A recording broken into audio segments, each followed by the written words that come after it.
ವಾಲ್ಮೀಕಿ ನಿಗಮದಲ್ಲಿ 187 ಕೋಟಿ ಅಕ್ರಮ ವರ್ಗಾವಣೆ ಪ್ರಕರಣ ಸಂಬಂಧ ಹೈಗ್ರೌಂಡ್ಸ್ ಠಾಣೆಯಲ್ಲಿ ಎಫ್ಐಆರ್ ದಾಖಲಾಗಿದೆ. ವಾಲ್ಮೀಕಿ ನಿಗಮದ ಜನರಲ್ ಮ್ಯಾನೇಜರ್ ರಾಜಶೇಖರ್ ಯೂನಿಯನ್ ಬ್ಯಾಂಕ್ನ 6 ಸಿಬ್ಬಂದಿ ವಿರುದ್ಧ ಎಫ್ಐಆರ್ ದಾಖಲಿಸಿದ್ದಾರೆ.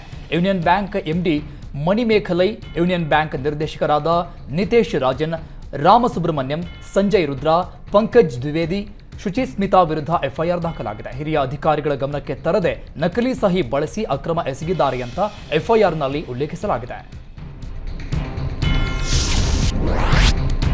ವಾಲ್ಮೀಕಿ ನಿಗಮದ ಅಧಿಕಾರಿಗೆ ಚಂದ್ರಶೇಖರ್ ಆತ್ಮಹತ್ಯೆ ಕೇಸ್ನಲ್ಲಿ ಸಚಿವ ನಾಗೇಂದ್ರ ವಿರುದ್ಧ ಆರೋಪ ಕೇಳಿಬಂದಿದೆ. ಬಳ್ಳಾರಿಯಲ್ಲಿ ಸಚಿವ ನಾಗೇಂದ್ರ ವಿರುದ್ಧ ಆಕ್ರೋಶ ಭುಗಿಲೆದ್ದಿದೆ. ಬಳ್ಳಾರಿಯ ರಾಯಲ್ ವೃತ್ತದಲ್ಲಿ ಸಿಎಂ ಡಿಸಿಎಂ ಸಚಿವ ನಾಗೇಂದ್ರ ಪ್ರತಿಕೃತಿ ದಹಿಸಿ ಆಕ್ರೋಶ ವ್ಯಕ್ತಪಡಿಸಿದ್ದಾರೆ. ಸಚಿವ ನಾಗೇಂದ್ರ ರಾಜೀನಾಮೆ ನೀಡಬೇಕು ಅಂತ ಬಾಯಿ ಬಡಿದುಕೊಂಡು ಬಿಜೆಪಿ ಕಾರ್ಯಕರ್ತರು ಆಕ್ರೋಶ ವ್ಯಕ್ತಪಡಿಸಿದರು.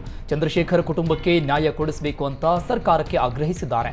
ಇನ್ನು ಬಳ್ಳಾರಿಯ ದುರ್ಗಮ್ಮ ದೇಗುಲದಿಂದ ರಾಯಲ್ ವೃತ್ತದವರೆಗೂ ಮೆರವಣಿಗೆ ನಡೆಸಿದ್ದು ಜಿಲ್ಲಾಧಿಕಾರಿ ಮೂಲಕ ರಾಜ್ಯಪಾಲರಿಗೆ ದೂರು ನೀಡುವುದಕ್ಕೆ ನಿರ್ಧರಿಸಲಾಗಿದೆ.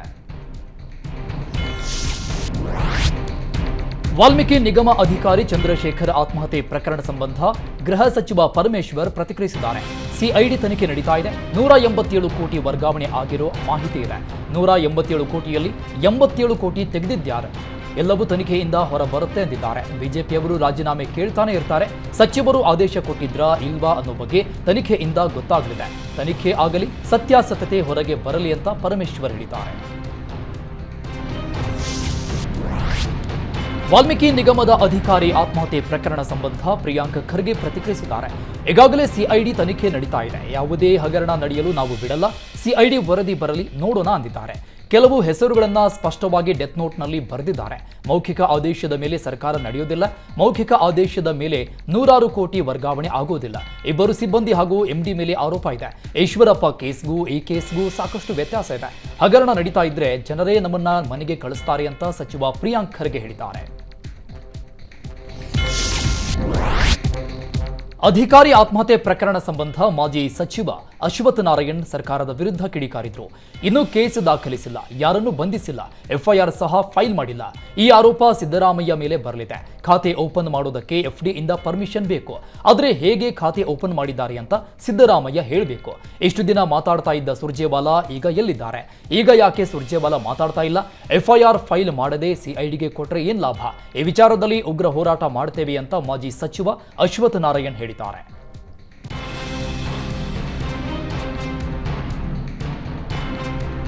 ಆತ್ಮಹತ್ಯೆ ಮಾಡಿಕೊಂಡ ಚಂದ್ರಶೇಖರ್ ನಿವಾಸಕ್ಕೆ ಪರಿಷತ್ ವಿಪಕ್ಷ ನಾಯಕ ಕೋಟಾ ಶ್ರೀನಿವಾಸ್ ಪೂಜಾರಿ ಭೇಟಿ ನೀಡಿದ್ದು ಕುಟುಂಬಸ್ಥರಿಗೆ ಸಾಂತ್ವನ ಹೇಳಿದ್ದಾರೆ. ಬಳಿಕ ಮಾತನಾಡಿದ ಕೋಟಾ ಶ್ರೀನಿವಾಸ್ ಪೂಜಾರಿ, ಪ್ರಾಮಾಣಿಕ ಅಧಿಕಾರಿ ಚಂದ್ರಶೇಖರ್ ಆತ್ಮಹತ್ಯೆಯಿಂದ ಅವರ ಕುಟುಂಬಕ್ಕೆ ನಷ್ಟವಾಗಿದೆ. ಈ ಹಗರಣವನ್ನ ನನ್ನ ತಲೆಗೆ ಕಟ್ಟುತ್ತಿದ್ದಾರೆ ಅಂತ ಚಂದ್ರಶೇಖರ್ ಆತ್ಮಹತ್ಯೆ ಮಾಡಿಕೊಂಡಿದ್ದಾರೆ. ರಾಜಾರೋಷ್ಯವಾಗಿ ನಿಗಮದ 87 ಕೋಟಿ ಹಣವನ್ನ ಲೂಟಿ ಮಾಡಿದ್ದಾರೆ. ಸಚಿವ ನಾಗೇಂದ್ರ ವಿರುದ್ಧ ಆರೋಪ ಕೇಳಿಬಂದಿದೆ. ಸಚಿವರನ್ನ ಸಂಪುಟದಿಂದ ವಜಾಗೊಳಿಸಬೇಕು. ಹೈಕೋರ್ಟ್ ನಿವೃತ್ತ ಮುಖ್ಯ ನ್ಯಾಯಮೂರ್ತಿಗಳ ನೇತೃತ್ವದಲ್ಲಿ ನ್ಯಾಯಾಂಗ ತನಿಖೆ ನಡೆಸುವಂತೆ ಕೋಟಾ ಶ್ರೀನಿವಾಸ್ ಪೂಜಾರಿ ಆಗ್ರಹಿಸಿದ್ದಾರೆ. ವಾಲ್ಮೀಕಿ ನಿಗಮದ ಅಧಿಕಾರಿ ಆತ್ಮಹತ್ಯೆ ಪ್ರಕರಣದಲ್ಲಿ ಸಚಿವರು ಭಾಗಿಯಾಗಿದ್ದಾರೆ. ಆದರೂ ಸರ್ಕಾರ ಕ್ರಮ ಕೈಗೊಳ್ಳುತ್ತಾ ಇಲ್ಲ ಅಂತ ಆರೋಪಿಸಿ ಶಿವಮೊಗ್ಗದಲ್ಲಿ ಬಿಜೆಪಿ ನಾಯಕರು ಪ್ರತಿಭಟನೆ ನಡೆಸಿದ್ದಾರೆ. ಸಚಿವ ನಾಗೇಂದ್ರ ರಾಜೀನಾಮೆಗೆ ಆಗ್ರಹಿಸಿ ಶಿವಪ್ಪ ನಾಯಕ ವೃತ್ತದಲ್ಲಿ ಪ್ರತಿಭಟಿಸಿದ್ದಾರೆ. ಪ್ರತಿಭಟನೆಯಲ್ಲಿ ಕೋಟಾ ಶ್ರೀನಿವಾಸ್ ಪೂಜಾರಿ, ಶಾಸಕ ಚನ್ನಬಸಪ್ಪ ಸೇರಿದಂತೆ 100 ಕಾರ್ಯಕರ್ತರು ಭಾಗಿಯಾಗಿದ್ದಾರೆ. ಈ ಪ್ರಕರಣವನ್ನ ಸಿಬಿಐ ತನಿಖೆಗೆ ಒಪ್ಪಿಸಿ, ಇಲ್ಲವೇ ಹೈಕೋರ್ಟ್ ನಿವೃತ್ತ ಮುಖ್ಯ ನ್ಯಾಯಾಧೀಶರ ನೇತೃತ್ವದಲ್ಲಿ ನ್ಯಾಯಾಂಗ ತನಿಖೆ ನಡೆಸುವಂತೆ ಆಗ್ರಹಿಸಿದ್ದಾರೆ. ಅಶ್ಲೀಲ ಪೆನ್ ಡ್ರೈವ್ ಪ್ರಕರಣ ಸಂಬಂಧ ಪ್ರಜ್ವಲ್ ರೇವಣ್ಣ ನಾಪತ್ತೆ ಡ್ರಾಮಾ ಶುಕ್ರವಾರ ಮುಗಿಯಲಿದೆ. ನಾಪತ್ತೆಯಾಗಿ 1 ತಿಂಗಳ ಬಳಿಕ ವಿದೇಶದಿಂದ ವಿಡಿಯೋ ರಿಲೀಸ್ ಮಾಡಿದ್ದ ಪ್ರಜ್ವಲ್ ಮೇ 31ರಂದು ಎಸ್ಐಟಿ ಎದುರು ಹಾಜರಾಗುವುದಾಗಿ ಹೇಳಿದ್ರು. ಜರ್ಮನಿಯ ಮ್ಯೂನಿಚ್ನಿಂದಲೇ ಲುಫ್ತಾನ್ಸಾ ಏರ್ಲೈನ್ಸ್ ಟಿಕೆಟ್ ಬುಕ್ ಮಾಡಿದ್ದಾರೆ. ಜರ್ಮನಿಯಿಂದ ನಾಳೆ ಮಧ್ಯಾಹ್ನ 12:30ಕ್ಕೆ ಫ್ಲೈಟ್ ಹೊರಡ್ತಾ ಇದ್ದು ಶುಕ್ರವಾರ ಮಧ್ಯರಾತ್ರಿ 12:30ಕ್ಕೆ ಬೆಂಗಳೂರಿಗೆ ಆಗಮಿಸುವ ಸಾಧ್ಯತೆ ಇದೆ.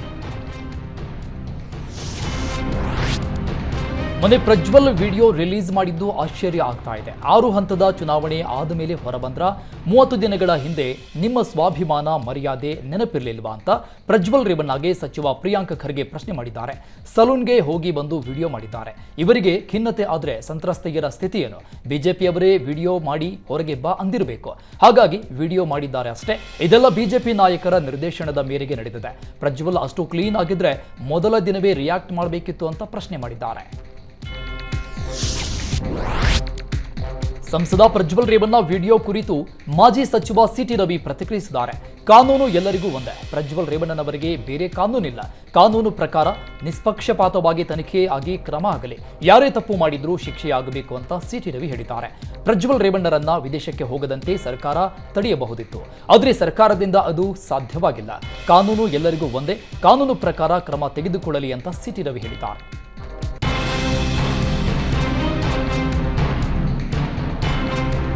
ಪೆನ್ ಡ್ರೈವ್ ಪ್ರಕರಣಕ್ಕೂ ಜೆಡಿಎಸ್ ಪಕ್ಷಕ್ಕೂ ಸಂಬಂಧ ಇಲ್ಲ. ಪ್ರಜ್ವಲ್ ರೇವಣ್ಣರನ್ನ ಈಗಾಗಲೇ ಪಕ್ಷದಿಂದ ಹೊರಹಾಕಲಾಗಿದೆ ಅಂತ ಮಾಜಿ ಸಚಿವ ಸಿಎಸ್ ಪುಟ್ಟರಾಜು ಹೇಳಿದ್ದಾರೆ. ಪೆನ್ ಡ್ರೈವ್ ಪ್ರಕರಣವನ್ನ ಎಸ್ಐಟಿಗೆ ವಹಿಸಲಾಗಿದೆ. ತನಿಖೆಗೆ ಹಾಜರಾಗುವುದಾಗಿ ಪ್ರಜ್ವಲ್ ಹೇಳಿದ್ದಾರೆ. ಪೆನ್ ಡ್ರೈವ್ ಹಂಚಿದ್ದು ಯಾರು ಎಂದು ಗೊತ್ತಿದೆ. ಅದೇ ನಮಗೆ ವರದಾನ ಆಗಲಿದೆ. ಪೆನ್ ಡ್ರೈವ್ ಕೇಸ್ನಿಂದ ಶಿಕ್ಷಕರ ಕ್ಷೇತ್ರದ ಚುನಾವಣೆಗೆ ತೊಂದರೆ ಆಗಲ್ಲ ಅಂತ ಸಿಎಸ್ ಪುಟ್ಟರಾಜು ಹೇಳಿದ್ದಾರೆ. ಪ್ರಜ್ವಲ್ ರೇವಣ್ಣ ಬಂಧನಕ್ಕೆ ಆಗ್ರಹಿಸಿ ನಾಳೆ ಹಾಸನದಲ್ಲಿ ಬೃಹತ್ ಹೋರಾಟ ಹಮ್ಮಿಕೊಳ್ಳಲಾಗಿದೆ. ಪ್ರತಿಭಟನೆಯಲ್ಲಿ ವಿವಿಧ ಮಹಿಳಾ, ಕಾರ್ಮಿಕ, ರೈತ ಸಂಘಟನೆ, ಯುವಜನ ಹಾಗೂ ದಲಿತ ವಿದ್ಯಾರ್ಥಿ ಸಂಘಟನೆಗಳು ಭಾಗಿಯಾಗಲಿವೆ. 113ಕ್ಕೂ ಹೆಚ್ಚು ಸಂಘಟನೆಗಳು ಹೋರಾಟಕ್ಕೆ ಬೆಂಬಲ ನೀಡಿದ್ದು 10,000ಕ್ಕೂ ಹೆಚ್ಚು ಮಂದಿ ಪ್ರತಿಭಟನೆಯಲ್ಲಿ ಭಾಗಿಯಾಗುವ ಸಾಧ್ಯತೆ ಇದ್ದು, ನಾಳೆ ಬೆಳಗ್ಗೆ 11ಕ್ಕೆ ಹಾಸನದ ಹೇಮಾವತಿ ಪ್ರತಿಮೆ ಬಳಿಯಿಂದ ಪ್ರತಿಭಟನೆ ಆರಂಭವಾಗಲಿದ್ದು, ಡಿಸಿ ಕಚೇರಿ ಬಳಿ ಬೃಹತ್ ಬಹಿರಂಗ ಸಭೆ ಹಮ್ಮಿಕೊಳ್ಳಲಾಗಿದೆ.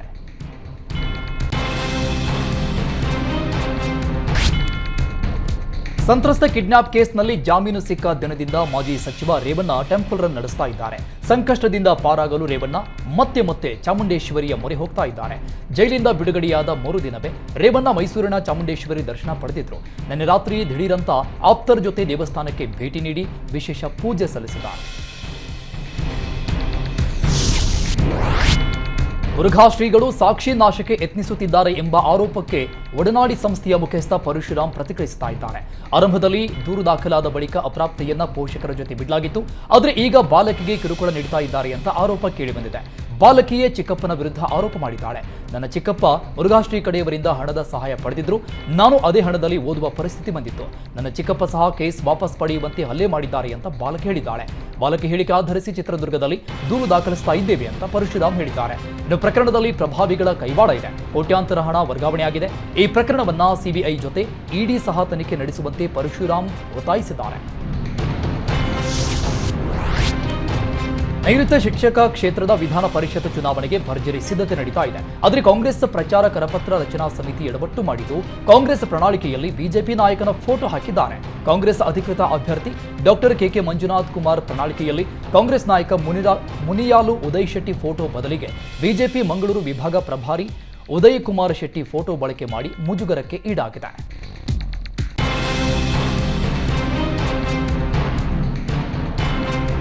ಲೋಕಸಭಾ ಚುನಾವಣೆಯಲ್ಲಿ ಬಿಜೆಪಿ 20ರಿಂದ 22 ಸ್ಥಾನ ಗೆಲ್ಲಲಿದೆ ಅಂತ ಮಾಜಿ ಸಿಎಂ ಯಡಿಯೂರಪ್ಪ ಹೇಳಿದ್ದಾರೆ. ರಾಜ್ಯದಲ್ಲಿ ಬಿಜೆಪಿ ಪರ ಅಲೆ ಇದೆ. ಹೀಗಾಗಿ ವಿಧಾನ ಪರಿಷತ್ತಿನ ಹೆಚ್ಚಿನ ಸ್ಥಾನಗಳನ್ನು ಗೆಲ್ಲುವ ಪ್ರಯತ್ನ ನಡೆಸಿರುವುದಾಗಿ ಹೇಳಿದ್ದಾರೆ. ರಘುಪತಿ ಭಟ್ ಬಂದಾಯದ ಬಗ್ಗೆಯೂ ಮಾತನಾಡಿದ ಬಿಎಸ್ವೈ, ಅವರ ಬಗ್ಗೆ ನಾನೇನು ಹೇಳಲ್ಲ. ಪಕ್ಷ ಅವರಿಗೆ ಎಲ್ಲ ಸ್ಥಾನಮಾನ ಕೊಟ್ಟಿದೆ. ರಘುಪತಿ ಭಟ್ ಹಠ ಮಾಡಿ ಸ್ಪರ್ಧೆ ಮಾಡ್ತಾ ಇದ್ದಾರೆ. ಜನರೇ ಸೂಕ್ತ ನಿರ್ಧಾರ ಕೈಗೊಳ್ತಾರೆ ಅಂತ ಬಿಎಸ್ವೈ ಹೇಳಿದ್ದಾರೆ. ಪರಿಷತ್ ಟಿಕೆಟ್ ಹಂಚಿಕೆ ಕುರಿತು ಗೃಹ ಸಚಿವ ಪರಮೇಶ್ವರ್ ಪ್ರತಿಕ್ರಿಯಿಸಿದ್ದಾರೆ. ಪಕ್ಷಕ್ಕಾಗಿ ಕೆಲಸ ಮಾಡಿದ ಅನುಭವ ಇರೋರಿಗೆ ಎಂಎಲ್ಸಿ ಅವಕಾಶ ಕೊಡಬೇಕು. ಆದರೆ ಯಾರೂ ನಮ್ಮ ಸಲಹೆ ಕೇಳಿಲ್ಲ. ನಾವು ಹೇಳಿದವರಿಗೆ ಪರಿಷತ್ ಸ್ಥಾನ ಕೊಡಬೇಕು ಎಂದಿಲ್ಲ. ಎಲ್ಲರ ಅಭಿಪ್ರಾಯ ಪಡಿಬೇಕು ಎಂದಿದೆ. ನಾನು ಹೇಳಿದ್ದರಲ್ಲಿ ಯಾವುದೇ ತಪ್ಪಿಲ್ಲ ಅಂತ ಪರಮೇಶ್ವರ್ ಹೇಳಿದ್ದಾರೆ. 7 ಸ್ಥಾನಕ್ಕೆ 300 ಅರ್ಜಿ ಬಂದಿದೆಯಂತೆ. ಅದನ್ನ ಸ್ಕ್ರೀನಿಂಗ್ ಮಾಡೋದು ಬಹಳ ಕಷ್ಟ. ಮೊದಲೇ ಹೈ ಪವರ್ ಕಮಿಟಿ ಮಾಡಿ ಸಲಹೆ ಪಡಿಬೇಕಾಗಿತ್ತು. ಈಗ ಕಾಲ ಮಿಂಚಿ ಹೋಗಿದೆ ಅಂತ ಪರಮೇಶ್ವರ್ ಹೇಳಿದ್ದಾರೆ. ಇಂಡಿಯಾ ಕೂಟ ಅಧಿಕಾರಕ್ಕೆ ಬಂದ ಮರುದಿನವೇ ಮಹಿಳೆಯರ ಖಾತೆಗೆ ಹಣ ಜಮಾವಣೆ ಮಾಡುವುದಾಗಿ ರಾಹುಲ್ ಗಾಂಧಿ ಘೋಷಿಸಿದ್ದಾರೆ. ರಾಹುಲ್ ಗಾಂಧಿ ಘೋಷಣೆಯ ಬೆನ್ನಲ್ಲೇ ಪೋಸ್ಟ್ ಆಫೀಸ್ನಲ್ಲಿ ಖಾತೆ ಮಾಡಿಸುವುದಕ್ಕೆ ಮಹಿಳೆಯರು ಮುಗಿಬಿದ್ದಿದ್ದಾರೆ.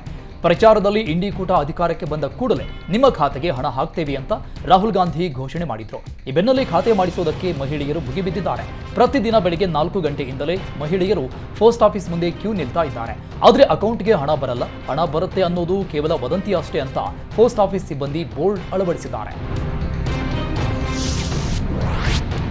ಚಿಕ್ಕಬಳ್ಳಾಪುರದಲ್ಲಿ ಡಾಕ್ಟರ್ ಕೆ ಸುಧಾಕರ್ರನ್ನ ಗೆಲ್ಲಿಸುವುದು ನನ್ನ ಡಿಕ್ಷನರಿಯಲ್ಲೇ ಇಲ್ಲ ಅಂತ ಶಾಸಕ ಪ್ರದೀಪ್ ಈಶ್ವರ್ ಹೇಳಿದ್ದಾರೆ. ಈ ಬಾರಿಯೂ ಡಾಕ್ಟರ್ ಸುಧಾಕರ್ ಗೆಲ್ಲಲ್ಲ, ಒಂದೇ ಒಂದು ವೋಟ್ ಲೀಡ್ ಪಡೆಯೋದಕ್ಕೆ ಆಗಲ್ಲ. ಒಂದು ವೋಟ್ ಹೆಚ್ಚು ಪಡೆದರೂ ನಾನು ರಾಜೀನಾಮೆ ನೀಡ್ತೇನೆ. ನನ್ನ ಮಾತಿಗೆ ನಾನು ಈಗಲೂ ಬದ್ಧ ಅಂತ ಮಾಜಿ ಸಚಿವ ಡಾಕ್ಟರ್ ಕೆ ಸುಧಾಕರ್ಗೆ ಶಾಸಕ ಪ್ರದೀಪ್ ಈಶ್ವರ್ ಸವಾಲ್ ಹಾಕಿದ್ದಾರೆ. ಲೋಕಸಭಾ ಚುನಾವಣಾ ಫಲಿತಾಂಶಕ್ಕೆ ದಿನಗಣನೆ ಆರಂಭ ಆಗಿದೆ. ಗೆಲುವಿಗಾಗಿ ಅಭ್ಯರ್ಥಿಗಳು ದೇವರ ಮೊರೆ ಹೋಗಿದ್ದಾರೆ. ಇವತ್ತು ಕೇಂದ್ರ ಸಚಿವ ಪ್ರಹ್ಲಾದ್ ಜೋಶಿ ಕುಟುಂಬ ಸಮೇತರಾಗಿ ಗೋಕರ್ಣ ಮಹಾಬಲೇಶ್ವರ ದೇವಸ್ಥಾನದಲ್ಲಿ ವಿಶೇಷ ಪೂಜೆ ಸಲ್ಲಿಸಿದ್ದಾರೆ.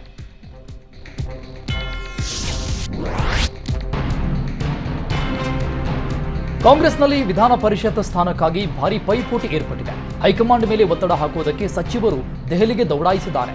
7 ಸ್ಥಾನಕ್ಕೆ 70ಕ್ಕೂ ಹೆಚ್ಚು ಆಕಾಂಕ್ಷಿಗಳಿದ್ದು ಸಮುದಾಯವಾರು ಅವಕಾಶ ಕೊಡಬೇಕು ಅಂತ ಹಲವರು ಪಟ್ಟು ಹಿಡಿದಿದ್ದಾರೆ. ಪ್ರದೇಶವಾರು ಅವಕಾಶ ಕಲ್ಪಿಸಬೇಕು ಎಂಬುದು ಕೆಲವರ ವಾದವಾಗಿದ್ದು ಹೈಕಮಾಂಡ್ ಯಾವ ಮಾನದಂಡ ಅನುಸರಿಸುತ್ತೆ ಎಂಬುದು ಕುತೂಹಲಕ್ಕೆ ಕಾರಣವಾಗಿದೆ. ಇವತ್ತು ಸಂಜೆ ಮಲ್ಲಿಕಾರ್ಜುನ ಖರ್ಗೆ ಜೊತೆ ಸಿಎಂ ಹಾಗೂ ಡಿಸಿಎಂ ಚರ್ಚೆ ನಡೆಸಿ ಟಿಕೆಟ್ ಫೈನಲ್ ಮಾಡಲಿದ್ದಾರೆ. ವಿಧಾನಸಭಾ ಸಭಾಂಗಣದ ಪಶ್ಚಿಮ ದ್ವಾರದ ಬಾಗಿಲು ತೆರವು ಮಾಡಿ ಆ ಜಾಗದಲ್ಲಿ ಹೊಸ ಬಾಗಿಲು ನಿಲ್ಲಿಸುವುದಕ್ಕೆ ಸಿದ್ಧತೆ ಮಾಡಿಕೊಳ್ಳಲಾಗುತ್ತಿದೆ. ಮೈಸೂರಿನ ಆರ್ಕೆ ಆರ್ಟ್ಸ್ ಮತ್ತು ಕ್ರಾಫ್ಟ್ಸ್ ಸಂಸ್ಥೆ ನಿರ್ಮಿಸಿರುವ 15 ಅಡಿ ಎತ್ತರದ 13 ಅಡಿ ಅಗಲದ ಬಾಗಿಲನ್ನು ನಿಲ್ಲಿಸುವುದಕ್ಕೆ ಸಿದ್ಧತೆ ನಡೆದಿದೆ. ಸ್ಪೀಕರ್ ಪೀಠಕ್ಕೆ ಸರಿಹೊಂದುವ ಬಣ್ಣ ಹೊಂದಿರುವ ರೋಜ್ ವುಡ್ನಿಂದ ಪಶ್ಚಿಮ ದ್ವಾರ ನಿರ್ಮಿಸಲಾಗಿದೆ. ಶೀಘ್ರವೇ ಕೆಂಗಲ್ ದ್ವಾರಕ್ಕೂ ಹೊಸ ಬಾಗಿಲು ನಿರ್ಮಾಣ ಮಾಡುವುದಕ್ಕೆ ನಿರ್ಧರಿಸಲಾಗಿದ್ದು ನೀತಿ ಸಂಹಿತೆ ಮುಗಿದ ಬಳಿಕ ಬಾಗಿಲು ಉದ್ಘಾಟನೆಗೆ ವಿಧಾನಸಭೆ ಸಚಿವಾಲಯ ಪ್ಲಾನ್ ಮಾಡಿದೆ. ಶಾಲಾ ಶಿಕ್ಷಕರ ನೇಮಕಾತಿಗೆ ನೀಡಿದ ಗುತ್ತಿಗೆ ರದ್ದು ಮಾಡಿದ್ದು ಈಗ ಹೊಸದಾಗಿ ಶಿಕ್ಷಕರ ನೇಮಕಕ್ಕೆ ಬಿಬಿಎಂಪಿ ಮುಂದಾಗಿದೆ.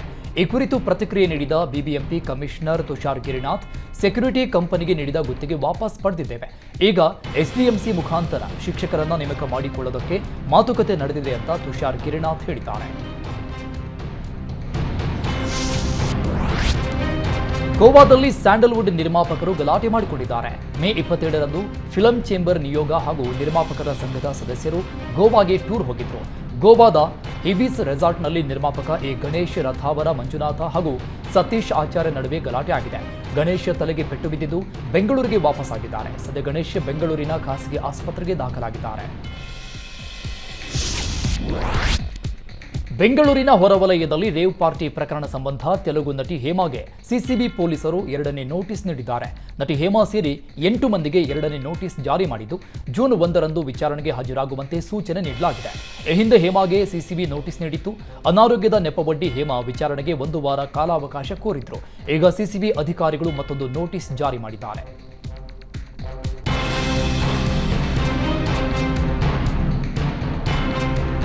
ಕಾಸರಗೋಡಲ್ಲಿ ಲವ್ ಜಿಹಾದ್ ಆರೋಪದ ಮಧ್ಯೆಯೇ ಲವ್ ಜಿಹಾದ್ ಮಟ್ಟ ಹಾಕಲು ಶ್ರೀರಾಮ ಸೇನೆ ಸಹಾಯವಾಣಿ ಆರಂಭಿಸಿದೆ. ಲವ್ ಜಿಹಾದ್ನಿಂದ ಮೋಸಕ್ಕೆ ಒಳಗಾಗುವ ಹಿಂದೂ ಹೆಣ್ಮಕ್ಕಳ ರಕ್ಷಣೆಗೆ ಶ್ರೀರಾಮ ಸೇನೆ ಮುಂದಾಗಿದ್ದು ಶ್ರೀರಾಮ ಸೇನೆಯಿಂದ ಹೆಲ್ಪ್ ಲೈನ್ ಬಿಡುಗಡೆ ಮಾಡಲಾಗಿದೆ. ಮುಂದಿನ ದಿನಗಳಲ್ಲಿ ಶಾಲೆ, ಬಸ್ ಸ್ಟ್ಯಾಂಡ್ಗಳಲ್ಲಿ ಸಹಾಯವಾಣಿ ನಂಬರ್ ಪ್ರದರ್ಶಿಸಲು ತೀರ್ಮಾನಿಸಲಾಗಿದೆ. ಮಂಗಳೂರು ಸೇರಿದಂತೆ ರಾಜ್ಯದ 6 ಕಡೆ ಕಾರ್ಯಾಚರಣೆ ನಡೆಸಲಿದ್ದು ಸಹಾಯವಾಣಿಗೆ ಕರೆ ಮಾಡಿದವರ ಹೆಸರನ್ನ ಗೌಪ್ಯವಾಗಿರಿಸಲು ನಿರ್ಧರಿಸಲಾಗಿದೆ. ಜೊತೆಗೆ ಸಂತ್ರಸ್ತರ ಮನೆಗೆ ತೆರಳಿ ಸಹಕಾರ ನೀಡಲು ತೀರ್ಮಾನಿಸಲಾಗಿದೆ. ಬೆಂಗಳೂರು, ಮಂಗಳೂರು, ಹುಬ್ಬಳ್ಳಿ, ಬಾಗಲಕೋಟೆ, ಕಲಬುರಗಿ, ದಾವಣಗೆರೆಯನ್ನ ಕೇಂದ್ರವಾಗಿರಿಸಿಕೊಂಡು ಕಾರ್ಯಾಚರಣೆ ನಡೆಸುವುದಕ್ಕೆ ನಿರ್ಧರಿಸಲಾಗಿದೆ. ಆಯಾ ಜಿಲ್ಲೆಗಳಲ್ಲಿ ವಕೀಲರು, ಕೌನ್ಸೆಲಿಂಗ್ ತಜ್ಞರು, ನಿವೃತ್ತ ಪೊಲೀಸ್ ಅಧಿಕಾರಿಗಳಿರುವ ತಂಡ ಕಾರ್ಯಾಚರಣೆ ಮಾಡಲಿದೆ. ಧಾರವಾಡದಲ್ಲಿ ಮುಂಗಾರು ಆರಂಭವಾಗಿದ್ದು ರೈತರು ಕೃಷಿ ಚಟುವಟಿಕೆಗಳಲ್ಲಿ ತೊಡಗಿದ್ದಾರೆ. ಧಾರವಾಡದ ರೈತ ಸಂಪರ್ಕ ಕೇಂದ್ರದಲ್ಲಿ ಬಿತ್ತನೆ ಬೀಜ ವಿತರಣೆ ಮಾಡ್ತಾ ಇದ್ದು ರೈತರು ಸರತಿ ಸಾಲಲ್ಲಿ ನಿಂತು ಬಿತ್ತನೆ ಬೀಜ ಖರೀದಿ ಮಾಡ್ತಾ ಇದ್ದಾರೆ. ಒಂದು ಆಧಾರ್ ಕಾರ್ಡ್ಗೆ 5 ಬಿತ್ತನೆ ಬೀಜದ ಪ್ಯಾಕೆಟ್ಗಳನ್ನು ನೀಡಲಾಗ್ತಾ ಇದೆ. ಬಿತ್ತನೆ ಬೀಜದ ದರ ಹೆಚ್ಚಳಕ್ಕೆ ಸರ್ಕಾರಕ್ಕೆ ರೈತರು ಹಿಡಿಶಾಪ ಹಾಕ್ತಾ ಇದ್ದಾರೆ. ಕಳೆದ ಬಾರಿ ಪ್ರತಿ ಕ್ವಿಂಟಾಲ್ ಬಿತ್ತನೆ ಬೀಜಕ್ಕೆ 1300 ರೂಪಾಯಿ ಇತ್ತು. ಈ ಬಾರಿ 1430 ರೂಪಾಯಿಗೆ ಏರಿಕೆಯಾಗಿದೆ ಅಂತ ರೈತರು ಆಕ್ರೋಶ ವ್ಯಕ್ತಪಡಿಸಿದ್ದಾರೆ. ಬಿತ್ತನೆ ಬೀಜದ ದರ ಕಡಿಮೆ ಮಾಡುವಂತೆ ರೈತರು ಸರ್ಕಾರಕ್ಕೆ ಆಗ್ರಹಿಸಿದ್ದಾರೆ. ಗಡಿ ಜಿಲ್ಲೆ ಸಾಂಗ್ಲಿಯಲ್ಲಿ ಸ್ಕ್ಯಾನಿಂಗ್ ಗ್ಯಾಂಗ್ ಆಕ್ಟಿವ್ ಆಗಿದೆ. ಸಾಂಗ್ಲಿಯಲ್ಲಿ ಗರ್ಭಿಣಿಗೆ ಸ್ಕ್ಯಾನಿಂಗ್ ಮಾಡಿ ಹೆಣ್ಣು ಮಗು ಅಂತ ಹೇಳಿದ್ರು. ಗರ್ಭಪಾತ ಮಾಡಿಸಲು ಬಾಗಲಕೋಟೆಯ ಮಾಲಿಂಗಪುರ ಆಸ್ಪತ್ರೆಗೆ ರೆಫರ್ ಮಾಡಿದ್ರು. ಗರ್ಭಪಾತ ಮಾಡುವಾಗ ತೀವ್ರ ರಕ್ತಸ್ರಾವವಾಗಿ ಮಹಿಳೆ ಮೃತಪಟ್ಟಿದ್ದಾಳೆ. 4 ತಿಂಗಳು ಹೆಣ್ಣು ಭ್ರೂಣದ ಜೊತೆಗೆ ಗರ್ಭಿಣಿಯೂ ಮೃತಪಟ್ಟಿದ್ದಾಳೆ. ಸಾಂಗ್ಲಿಗೆ ಮೃತದೇಹ ರವಾನಿಸುವಾಗ ಕಾರು ಪರಿಶೀಲನೆ ವೇಳೆ ಪ್ರಕರಣ ಬೆಳಕಿಗೆ ಬಂದಿದೆ. ಈ ಪ್ರಕರಣ ಸಂಬಂಧ 5 ವಶಕ್ಕೆ ಪಡೆದು ವಿಚಾರಣೆ ಮಾಡಲಾಗ್ತಾ ಇದೆ.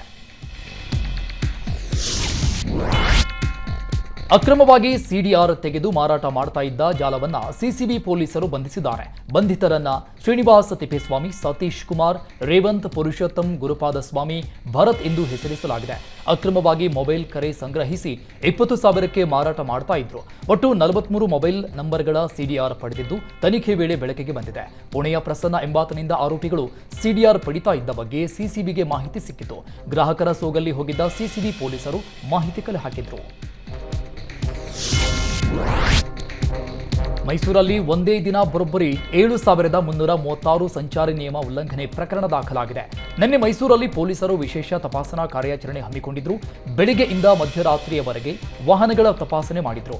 ಈ ವೇಳೆ 169 ತ್ರಿಬಲ್ ರೈಡಿಂಗ್ ಕೇಸ್, 6,680 ಮಂದಿ ಹೆಲ್ಮೆಟ್ ಧರಿಸದೆ ಪ್ರಯಾಣ, 33 ಡ್ರಂಕ್ ಅಂಡ್ ಡ್ರೈವ್ ಪ್ರಕರಣ ಸೇರಿ ಒಟ್ಟು 7,336 ಸಂಚಾರ ನಿಯಮ ಉಲ್ಲಂಘನೆ ಪ್ರಕರಣ ದಾಖಲಾಗಿದೆ.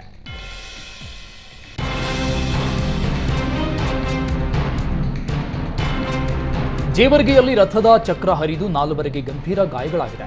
ಕಲಬುರಗಿ ಜಿಲ್ಲೆಯ ಜೇವರ್ಗಿ ಪಟ್ಟಣದಲ್ಲಿ ಈ ಘಟನೆ ನಡೆದಿದೆ. ಜೇವರ್ಗಿ ಪಟ್ಟಣದ ಶ್ರೀ ಷಣ್ಮುಖ ಶಿವಯೋಗಿಗಳ ಜಾತ್ರೆ ನಡೀತಾ ಇತ್ತು. ಈ ವೇಳೆ ರಥದ ಚಕ್ರ ಹರಿದು ಆಕಾಶ್, ಷಣ್ಮುಖ, ಆನಂದ್, ಭಾಗೇಶ್ಗೆ ಗಾಯಗಳಾಗಿದೆ. ಗಾಯಾಳುಗಳಿಗೆ ಕಲಬುರಗಿ ನಗರದ ಖಾಸಗಿ ಆಸ್ಪತ್ರೆಯಲ್ಲಿ ಚಿಕಿತ್ಸೆ ನೀಡಲಾಗ್ತಾ ಇದೆ. ಶಾಲೆಯ ಆರಂಭದ ಮೊದಲ ದಿನವೇ ಪೋಷಕರು ಹಾಗೂ ಶಾಲಾ ಆಡಳಿತ ಮಂಡಳಿ ಗಲಾಟೆ ನಡೆದಿದೆ. ನಾಗಸಂದ್ರ ಬಳಿಯ ಪೂರ್ಣ ಪ್ರಜ್ಞಾ ಶಾಲೆಯಲ್ಲಿ ಬೇಕಾಬಿಟ್ಟಿ ಫೀಸ್ ವಸೂಲಿ ಮಾಡ್ತಾ ಇರುವ ಆರೋಪ ಕೇಳಿಬಂದಿದೆ. ಪೋಷಕರಿಗೆ ಶಾಲಾ ಮಂಡಳಿ ಗೌರವ ಕೊಡ್ತಾ ಇಲ್ಲ, ಕಿರುಕುಳ ನೀಡ್ತಾ ಇದ್ದಾರೆ. ಅಲ್ಲದೆ ಈವರೆಗೂ ಪೋಷಕರ ಜೊತೆ ಮೀಟಿಂಗ್ ಸಹ ಮಾಡಿಲ್ಲ ಅಂತ ಪೋಷಕರು ಆರೋಪಿಸಿದ್ದಾರೆ. ಶಾಲಾ ಆಡಳಿತ ಮಂಡಳಿ ನಡೆಗೆ ಬೇಸತ್ತು ಶಾಲೆ ಎದುರು ಧರಣಿ ಮಾಡ್ತಾ ಇದ್ದಾರೆ.